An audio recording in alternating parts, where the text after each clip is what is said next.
This is a Fox News alert. I'm Brett Baer in Washington. Moments ago, breaking news that no one saw coming today. We learned that President Trump has fired FBI Director James Comey.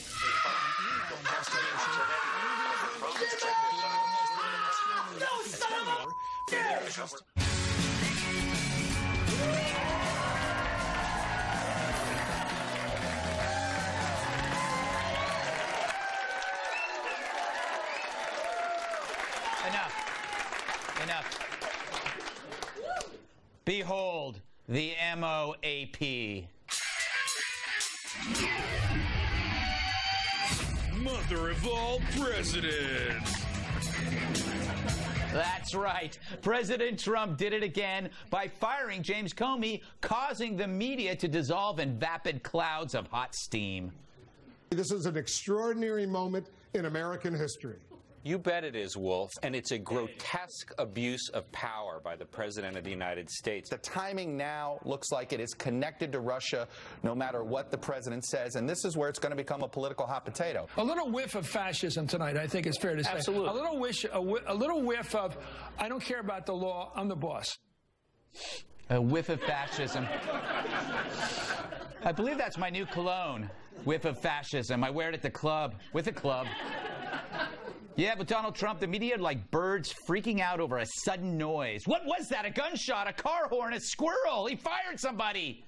Panic is so exhausting, but it's great for ratings.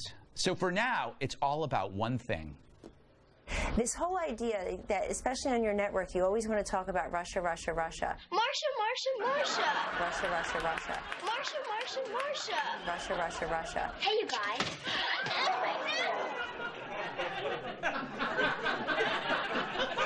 That's how I feel every time. But it's true. Look at Rachel Maddow. It's all Russia, Russia, Russia. And if Russia is Rachel's Watergate, then Comey is her Archibald Cox. Archibald Cox.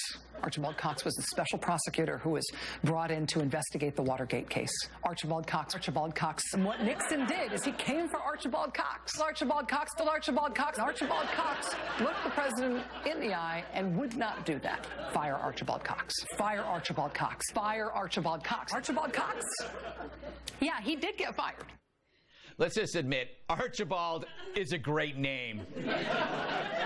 No one's naming their kids Archibald anymore. I blame him. But the left are delirious to a point that even comedians become disoriented. Huge story that broke just minutes ago, like less than 10 minutes ago. FBI Director James Comey has just been fired by Donald Trump. Wow. Huge Donald Trump fans here tonight. I don't think he expected that response. But that's what happens. That's what happens when your assumptions and your audience don't match. Like when you think Benghazi's hilarious. Since last September, Fox News has been pursuing this story doggedly to uncover how the administration blew it, when they blew it, why they blew it, and how they will continue to have blown it. And most importantly, how is this car still burning? So, forgive us if we don't share your outrage over Comey when you find tragedy coverage so damn giddy. But in Donald Trump's mind, firing Comey should have been welcomed. Comey was a walking math book, presenting problems for everyone.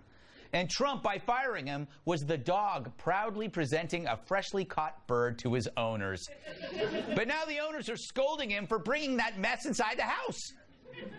There's just no doubt, given the timing, that the reason that Comey was fired was because Donald Trump wants to cut off any investigation. The president's dismissal of FBI Director James Comey is so inappropriate that it's hard to know where to begin. I told the president, Mr. President, with all due respect, you are making a big mistake. If this were Hillary Clinton, the Republicans would be trying to impeach her right now. But it's not. So, easy joke. I'll take it. So, Donald Donald Trump, he flipped the script. He made the people who had condemned Comey now defend him, making them look like raving loon bucket hypocrites, i.e. Democrats. Now, I get it. The firing was indeed shocking. It was necessary, but Trump's method was harsh. It's kind of the same way tycoons break up with their girlfriends. You know, the Daily Wire recalls how Mr. Trump told Marla Maples he was divorcing her. Get this. He first tipped off the New York Post. Then when the paper came out, he left a copy of it in front of her door. And the headline said, "Donald is divorcing Marla." I mean, it's harsh, but how is it not awesome? Talk about a final edition. Anyway, I assume she saw it coming, as I assume Comey did too. When everyone says you're doing a bad job, don't be surprised when you don't have one. My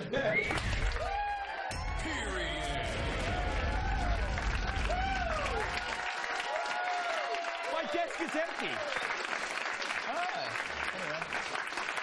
Let's welcome tonight's guest, shall we? She's so sharp, her head doubles as a letter opener. Host of The Hollywood Conservative on Red State Talk Radio, Amanda Head. His wit is so dry, I use it to soak up unsightly spills. Writer and comedian David Angelo.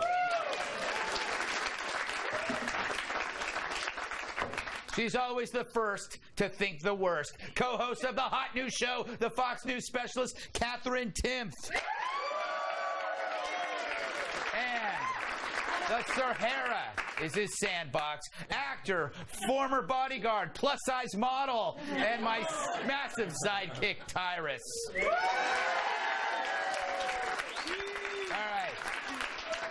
All right, Amanda, welcome to the show. First time on. Congratulations. Thanks. Hope you don't screw up. What do you make I mean, obviously the media's going crazy over this. Maybe the rollout of the firing wasn't that great. What are your thoughts? The rollout wasn't great, but I kind of wish that Trump had gone a little more in the unconventional direction. Like, instead of leaving Comey in L.A. and firing him from afar, I wish that he had allowed Comey to come back to D.C., brought him into the Oval Office, given him an atomic wedgie, and then seen him, like, try to feel his way out of the White House and be like, by the way, you're fired. See you later. Wow, that is pretty cool. You are applauding an atomic wedgie? What kind of insane people are you? Apparently you weren't never given an atomic wedgie. It's not pleasant at all. It's actually my major in college. Really? Yes, yes. Very good at it. Nobody could give you an atomic wedgie. No, I was definitely the giver. Yes. Yeah, you were the wedgie specialist. There you go. So, David, there was this interesting tweet that Donald Trump did. I don't know. Did you hear about this? Maybe. I don't know. Okay. That's good. Glad we're prepared. James Comey better hope that there are no tapes of our conversations before he starts leaking to the press. Everybody goes crazy over this again. I have a theory that Donald Trump is the least interested in the things that he says. It's like people care more about what he says than he does. What are your thoughts? Yeah, he's just like freestyling. He's like, this is an interesting idea. Maybe there's some traction here. Yes. And then he puts it out and people are like, oh my God, the Constitution. And he's like, what tweet? Yeah, what tweet? He's already forgotten about it. He's moved on to other things. What's your take on the whole Comey firing? Is this as monumental, as big as people are Well, everybody hated him. Yeah. So then it's like, and then people say the timing is weird, but like, when could you have fired him? It is weird. When could you have done it? Okay, so I like to think of this as, let's say that you got into a big fight with your boyfriend, and you did something awful, and you were sure he was going to break up with you, but then he didn't, and then 3 months later he breaks up with you and says it was because of that fight. You're going to think something else was going on. That's a good. Okay, you're going to think something else was going on, especially if he was like kind of getting a little close with like someone named Jennifer, and even though there was like no proof of them actually colluding, you would still have your suspicions and, you know, probably hire a private investigator. Wait, is this breaking news that Donald Trump is cheating? No, but to piggyback. It's called an analogy. Yeah. I got piggyback on her analogy. Yeah. So the timing of it is not, and to disagree with Kat, but I'm going to fix on her point that she made. But here's the deal, kids. Here's the real truth. What he did during that time ago was a fireable offense. Yeah. And he got a pass. And both sides, we hated him for what he did. When he testified and your boss is watching you testify, and you are basically saying you are sick to your stomach at the results of your actions that you think determine who our president is, you say that, and you're now taking him back to what you did back then, he's going to fire you. Yeah. So wait. You brought it back. Now, to your boyfriend, hold on, to your boyfriend point. Hold on. No, not yet. Let me finish. I studied for this. No. To your point, your boyfriend, you did something horrible. 3 months later, it showed up on your Facebook memories, and it popped back up, and you're like, oh, that was so funny. You cried so hard back then. And he goes, right. You know what? I'm out. I have a solution. It came back. David, to my problem or to the You have too many problems. Too many problems. If you give a special prosecutor on Trump. Right. And one on Hillary. Yeah, there you go. Everyone's happy. Even See who gets to the finish line. Exactly. I feel like the tweeting in general needs to stop, though. I feel like he's still kind of in reality show mode. And I enjoyed it at the beginning. It was funny, and it was humorous, and it was entertaining. But it's kind of like, you know, like if I go to Costco and I buy a 6-pound bag of Jolly Ranchers and I eat it all, it's fun, and I like it, but it's really bad for me. Yeah. And I think it's just bad for the presidency, and I think that somebody's got to go in there and just take his phone and sort it out. 3 pounds of Jolly Ranchers? It can be done, Kat. I had a hell of an evening with a Jolly Rancher, but I can't get into that here. My time in Wyoming. You know, the one thing I'm tired of people going after Trump about this, like, threat that he threatened James Comey in this tweet. I don't believe it's a threat if you do it publicly on Twitter. I mean, it's not deceptive. Like, if you're going to threaten somebody, you're going to do it, you know, privately. It's not a dead fish on his birthday. Exactly. It's not a dead fish. Half the internet publicly threatens me on a regular basis. That's true. Yeah. Some people here at this floor do that. All right. That's not me. Yes. Before we go to a break, there's a brand new pharmaceutical product on the market, and lucky for you, it's tonight's sponsor. Are you struggling to live in modern times? Do you wish you could relate everything back to a single historical event that happened decades ago? Are you left to make sense of current events on your own? We're left to find other context, other analogies that make this make sense. Well, wait no longer. Make this make sense with Nixonia. Nixonia bonds with the neurons in your brain, allowing you to successfully connect everything to Watergate. Trump's seismic firing sparking comparisons to Watergate. This is a lot worse than Watergate. The whole echo of Watergate is very strong here. The results are undeniable. So talk to your doctor today about taking Nixonia. Side effects may include constantly being distracted by fantasies of impeachment. Vote to impeach. All right, we're going to move on. Coming up, President Trump has reached another milestone in his presidency. What could it be? Well, if I told you now, it wouldn't be a tease.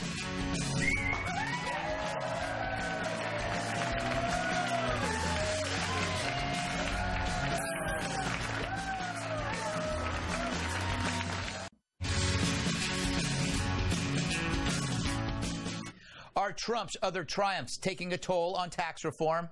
Or am I just all about alliteration? It's the topic of tonight's Trump's first 100 days plus 10. Or maybe it's 14. How's he doing? Let's find out. Does anyone remember what we were talking about at the beginning of this week?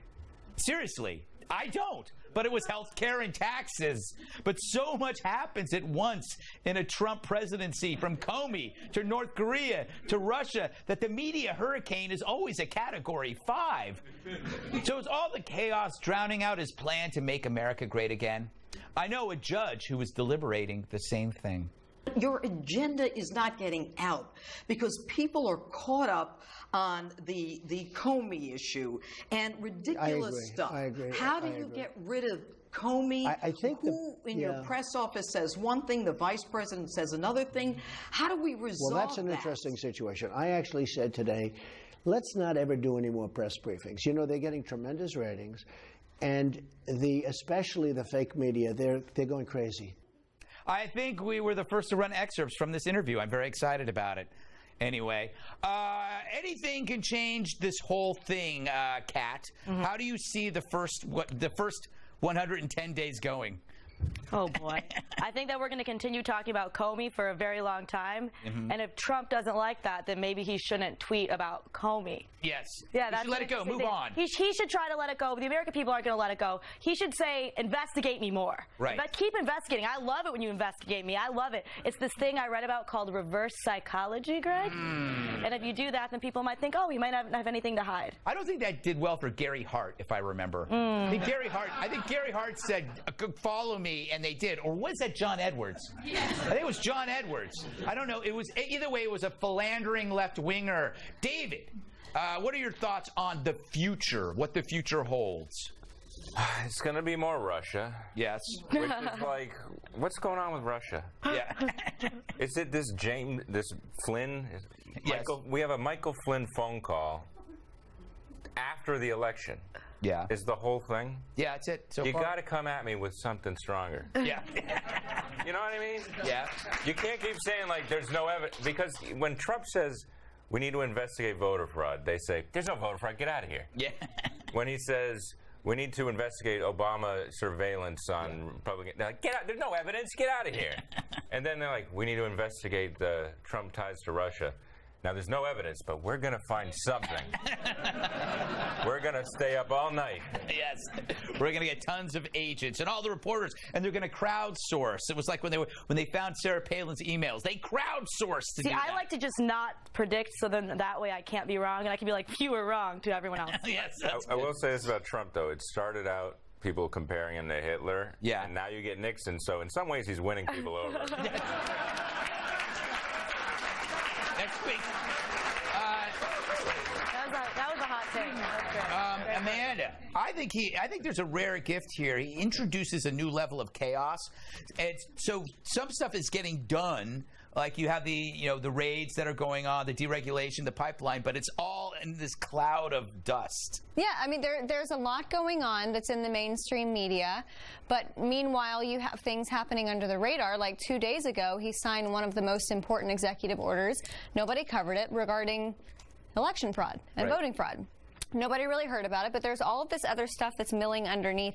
But I think that we as conservatives, we have a little bit of amnesia when it comes to the left, because every time something like this happens, they have a complete freak out, and we're like, oh, they've really lost it this time. They've lost their collective, you know what. Yeah.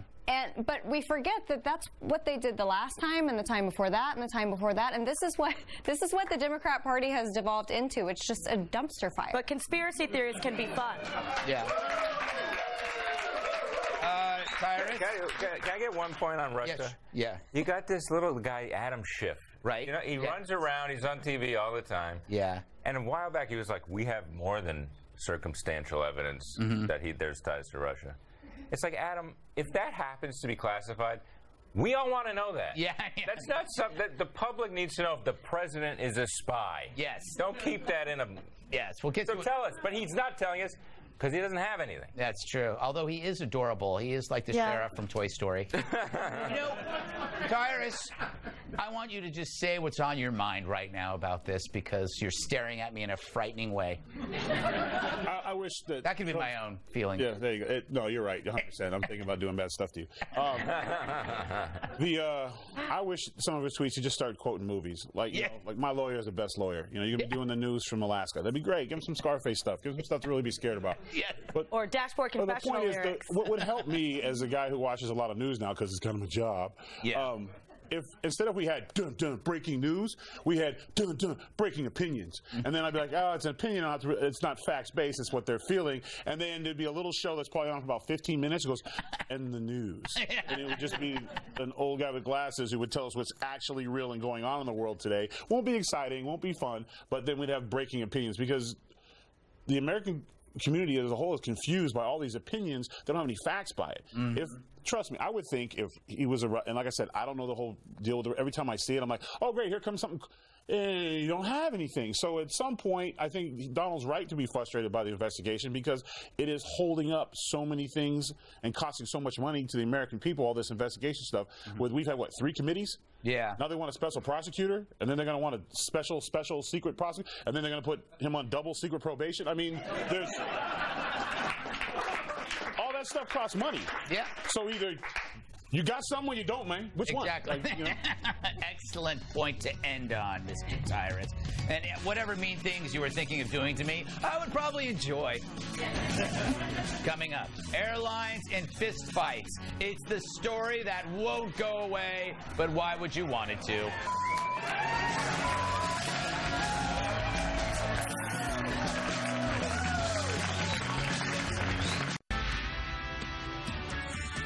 Live from America's News headquarters, I'm Marianne Rafferty. North Korea at it again, the rogue nation firing another missile. It traveled 435 miles before landing in the Sea of Japan.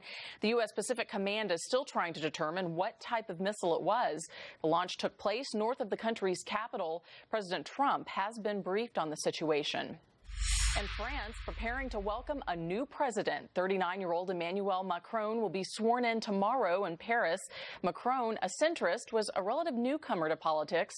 He'll serve a 5-year term as he replaces outgoing President Francois Hollande. And President Trump saying a new FBI director could be named within the coming week, possibly Friday. 8 candidates were interviewed at the Justice Department today, and they're now being vetted for the post. They'll replace James Comey, who was fired this past Tuesday. I'm Marianne Rafferty. Now back to the Greg Gutfeld Show. For your latest headlines, log on to foxnews.com.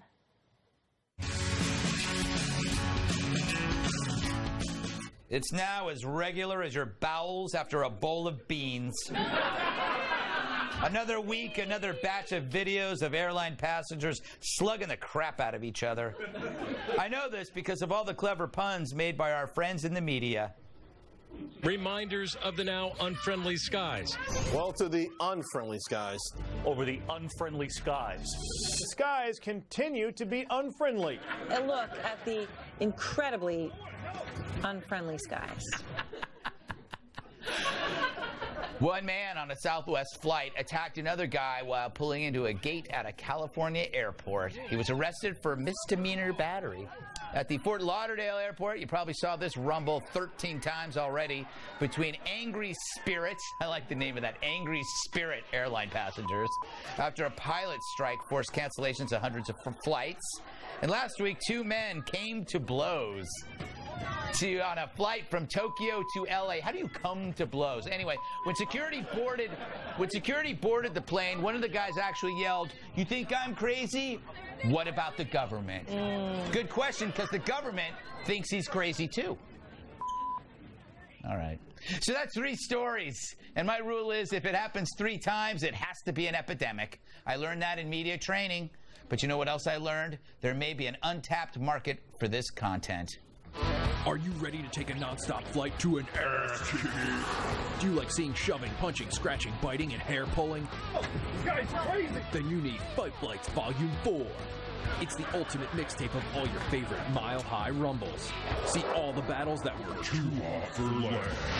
All your favorite frequent fighters are here, including Guy Who Hogs the Armrest, Lady Who Tries to Get off the Plane Before Everyone Else, Confused Ambien Man, and the tag team duo, Arguing Couple. So fasten your seatbelts because the only connections you'll see on this tape are to the face. Order now and we'll throw in the bonus video, The Best of Screaming Toddlers. It's Fight Flights Volume 4. Order now. Yeah. The only connections you'll see are to the face. That is classic writing. Tyrus, all right. I have a... What? Why is it whenever there's fighting, people acting a fool, I'm always the lead go? Because you know why? I've never asked anything first. You know how hard it is to have a good answer when 3 specialists go before me? That's a different show. No. I'm talking, yeah, whatever. I'm very special. Yes, you are. But sure, go ahead, fighting, ask me. Yeah, because nobody messes on a plane. You can do whatever you want. No, I don't. I have to deal with the same mean old, never been married stewardess as everybody else. Not all. They're wonderful people. She got into business to find a husband. 25 years later, still looking. Oh, Tyrus. Yeah, you, the one this morning, yeah. All right. Woke me up over some damn orange juice. I said ginger ale. It's a little too close to home for some of us, Tyrus. No, but here's it. Wait, before you go any further, Tyrus was only talking about one flight attendant, okay? So direct the mail to him. Go ahead. You know what I love? Greg always has my back. The point is, like, first of all, Spirit Airline, if you're taking Spirit, take a bus, yo. I mean, come on, damn. I mean, their pilots were on strike. You think they charge you $4 for sample water? You want, ladies, you want to bring your purse? That's $75. Yeah. Carry-on bag, ooh, $150. And if you want to put it underneath the plane, that's another. I mean, damn. Yeah. I mean, take a bus. And the fact that you don't have the human deduction skills to be like, my flight's canceled. Much like, I'll attack the person who can't get me a new flight. At Spirit, I think they put the suitcases on top of the plane. They just strap it with rope. Kat, isn't this story about camera phones really? Like, this probably was happening before, but now we're just capturing it. Yeah, absolutely. I'm always confused when I see this because I've never reacted this way at an airport. No, but because I'm always on Xanax when I'm at the airport, which everybody really should be, right? That's what they're for. It's unimaginable to me to not have a little plain Xanny. But you know, I don't. Spirit Airlines is very frustrating. Everyone's always like, everyone's coughing on all airplanes, but it seems more like SARS virus-y on a Spirit flight than anything else. There's nobody who's not eating McDonald's and like coughing it out. And I think this is everyone's dying. So I understand, but I understand being miserable. I don't understand where you go from I'm miserable to I'm miserable, I'm going to punch that guy. Yeah. This is becoming a classist argument against Spirit Airlines. You're comparing it to like a Greyhound. No, you're 100% right. They are classless. They are classless. Hate it, Greg. No one likes it. Spirit doesn't have classes. They board. You get priority boarding if you're wearing shoes. No shoes, no shirt, back of the plane. Yeah. I actually took a late Spirit flight in here last night. Yeah, it was the pink eye. You know, you just. You have to add the fee of your doctor's visit after you get off that plane every time. Oh my God, you're killing this poor airline. No, they've been killing us. Like I flew them once, just once. Oh, I gotta say, I love Delta. Delta. No, actually, Delta. I'm a big Delta fan. Amanda, anything that's non-Spirit related? Well, the Southwest one. We're not talking about the Southwest one. I'm kind of okay with them brawling because, you know, this is the whole, like, you know, you board and then you pick your seat. Yeah. Which can be a good thing if you're at the beginning. Right, but terrible. Not a good thing if you're not at the beginning, if you're towards the end. But if two people brawl and they get ejected, then there's two more seats. That's true. So do you do the thing where you walk up behind somebody? Seat is mine. Yeah. You walk up behind somebody and hit them in the shoulder so they think it's somebody else, and then you start to fight. You know what? My point to this is proof of how mundane and successful air travel is.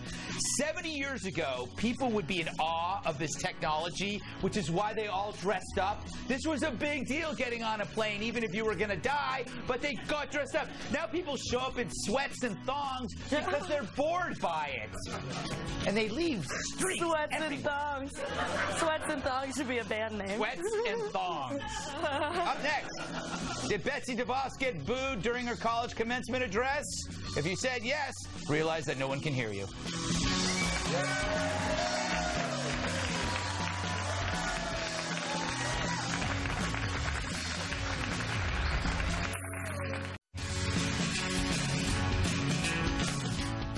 They turned their backs on Donald's flack. This week, Education Secretary Betsy DeVos gave the commencement address at Bethune-Cookman University, an historically black school. A Republican on a college campus? Wonder how this is going to go. The Honorable Betsy DeVos. I now ask the Honorable...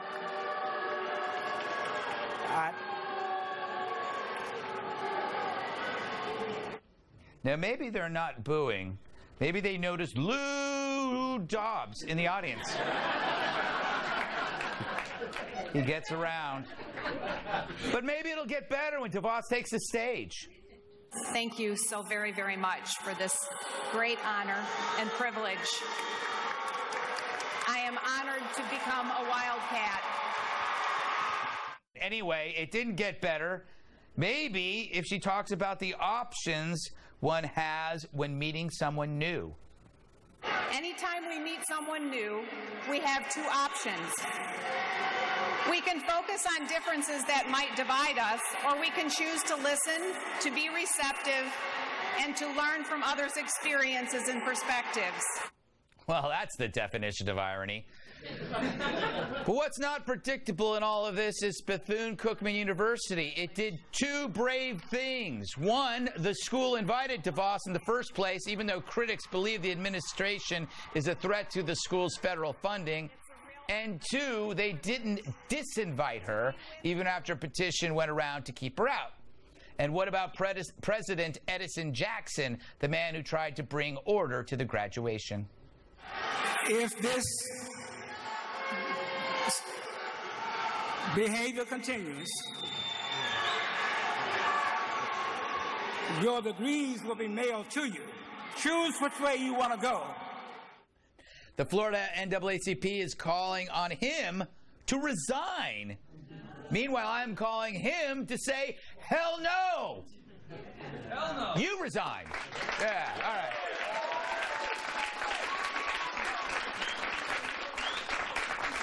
I understand, Tyrus, that... Why did I know you were going I could have set my watch to that. Go right ahead. You don't wear a watch, by the way. No. Big risk. Couldn't the students have registered a better protest in total silence? Do you think this was the right thing to do, given the disagreements they may have? There's two things here that were the right things. The fact that, and I don't agree with much of what she's about, but she had a right to speak. Right. And she was invited to speak at that. And when you have different ideas and different things, you need to be in the same room. Yep. Now, the students had every right to boo. And they had every right to turn their back. They didn't have a right to throw things. They didn't have a right to attack her. They didn't have a right to threaten things like that. And they didn't do those things. You're right. And then the school, which he sound like every principal and college dean I ever had, who said, if you're going to act like this, I'm going to mail you. And most was like, damn, I got to go get my degree. And what he did was okay. Yeah. Everybody was in the right in that situation. And she handled it with great respect and dignity. Yeah. So this is a perfect example of when a bad situation is done right on both sides. And maybe if you look, and everyone's focusing on the kids that turned their back and they were set in their ways, you're missing the kids that sat back down and paid attention halfway through her speech. So maybe she didn't reach all of them, but she did open a couple eyes, like, you know what, the things I've heard about her, she sounds like a nice, intelligent woman, and maybe we could have a dialogue. And maybe she is against the college and the funding, but now they have a dialogue because they invited her and see, this is what you do, you set things up. Yeah. And I have no problem with any of this. What do you think, Kat? Yeah. I would applaud. I would applaud that. I don't normally applaud Tyrus. What do I think? I think that what happened to her when she was talking is exactly how I feel every time I go on Twitter. 100% absolutely these days. It's very sad, but you do it anyways. They made her look a little more sympathetic. I think by booing her, she was trying so hard to talk, and they were booing her, and they were turning their backs. Obviously it was rude, but they have a right to be rude. It was a peaceful protest. But, she handled it great. She just kept talking. Maybe she was doing some sort of meditation technique where she was centering herself in her mind, and the booing wasn't there. Yes. That's kind of how she acted. Amanda, I don't think, I know myself pretty well. I'm old enough not to say, I don't want to put myself through this. It's like, why would I take that risk? So part of me is that she probably knew this was coming, but still went. I kind of admire that. Yeah, I admire it, and it's not like, for instance, last year I did a Salon magazine panel. Yeah. And I'm sorry. Yeah. It was 3-on-1. Yeah. I knew that I was going to be outnumbered. But I still went into it thinking this could maybe be constructive. Yeah. It wasn't. No. At all. But this is the kind of thing, since it is a one-way dialogue, she is speaking to them, maybe there's like some little bit of information in there that they can pick up on. I just keep thinking the way my parents would have treated me or acted if I had done this as a college senior, and it would have involved a yardstick, and it would not have been legal for the administration of this school to do that to the kids. Yeah. But it's just, and yeah, it's free speech, but it's not respectful. And I think that, she does deserve a level of respect, even if you don't agree with her. Right. But your parents hit you with the yardstick when you were in college? Multiple times. Well, all right. David, last word to you. Thoughts? Well, I didn't even have a commencement speaker. I went to an online university. Yeah. Our school rival was Ask Jeeves.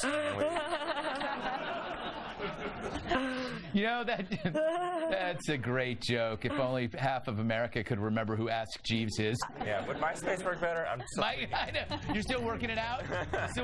You know what kills me, though? I have to make this point. Republicans during campaign seasons are often criticized for not going to certain arenas. Like I think Mitt Romney got some beef for like not speaking before certain at schools. But then when they do, if this happens, it's like then you kind of go, oh, now I know why they don't want to go. But, you know, I don't know. I'm ambivalent. Me too. Yes. I liked being booed in wrestling. I liked more being cheered. I enjoyed it. Yeah, but, well, you like being a villain. Yeah. Yeah, all right. That settled nothing. When we come back, an in-depth look at who could oppose Donald Trump in 2020. And by in-depth, I mean a very shallow look. A few inches at best. Stay with us.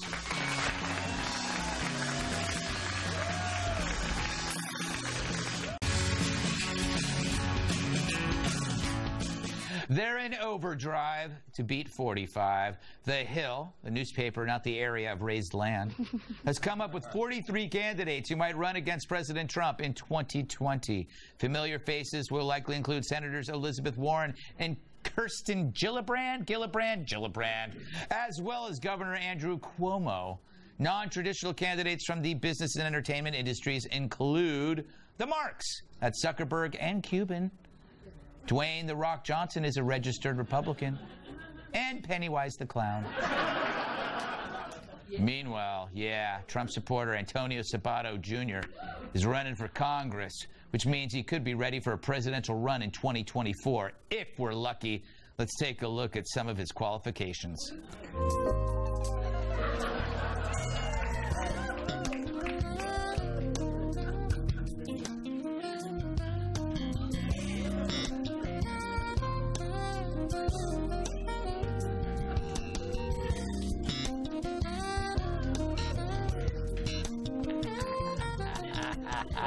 Clearly, he can build a wall of abs.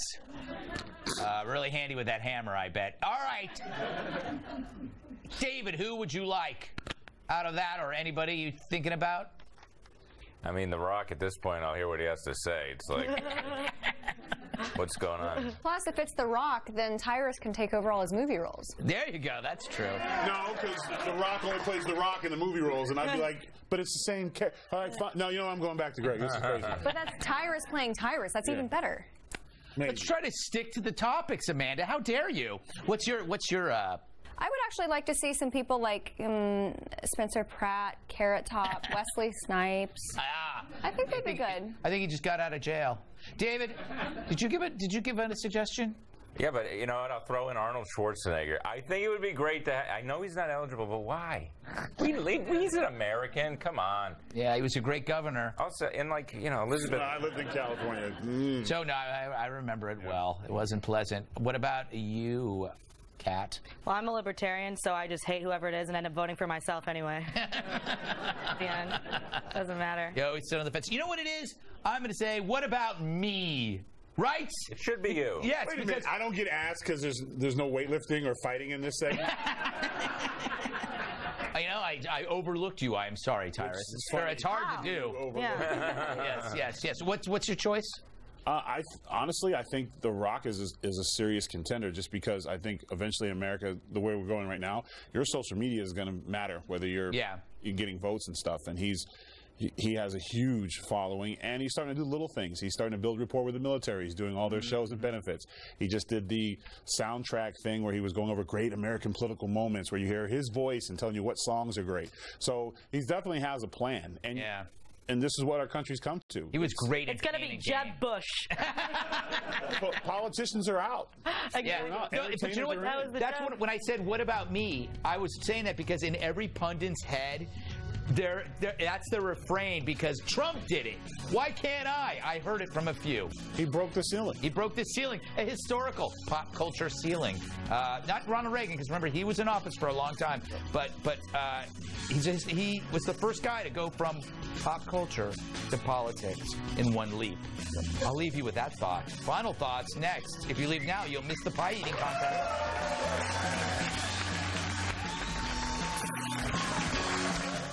If you'll be in New York City and would like free tickets to be part of our studio audience, email gregtix@foxnews.com.